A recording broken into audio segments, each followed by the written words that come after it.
Hey up, and welcome to the next video in our series, Locomotives of the Line. Last video we finished by asking you all what engine you'd like to feature in this next video. We've read the comments, so without further ado, introducing Pendragon.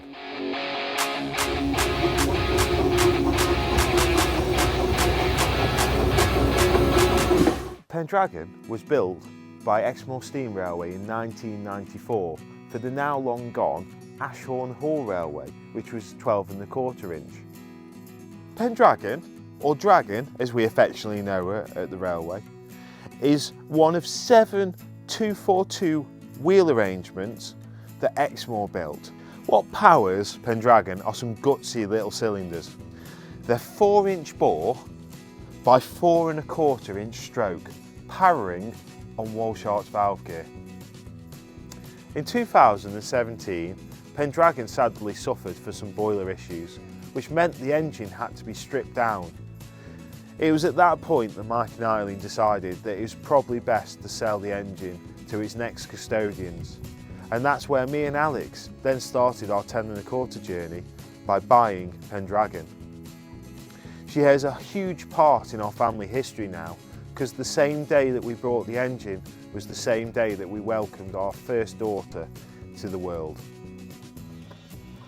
During her life, she sported a few different liveries. Those that remember her at Ashbourne Hall will remember the striking maroon livery that she had. She carried that maroon livery up until the early days here at Rudyard. She then had a rather striking and unique livery change to Kermit Green. She now, however, sports this Greyfriars grey livery, and that was purely inspired by the 2-foot gauge engine at Amerton Farm, Diana. Pendragon is famous in the railway community for the amount of travelling she's done, and if she had a passport, it'd certainly be full. As a 12¼ engine based at Ashbourne, she visited the Fairbourne Railway in Wales a couple of times during the 90s, and that was just a taster for the amount of travelling she was later to do.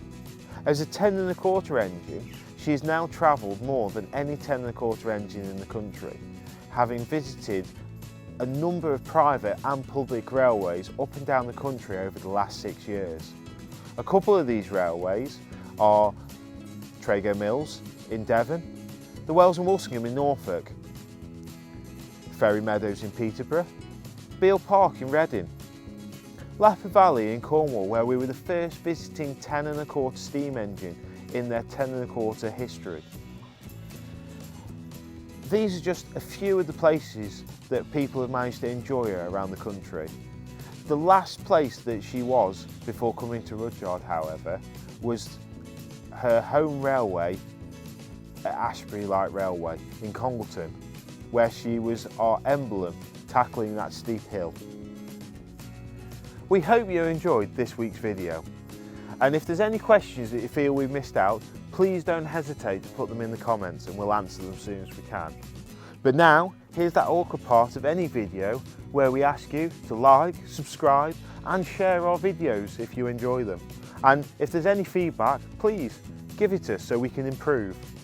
But more importantly, to help us with our next one, tell us what engine you'd like to see next in our series of Locos of the Line.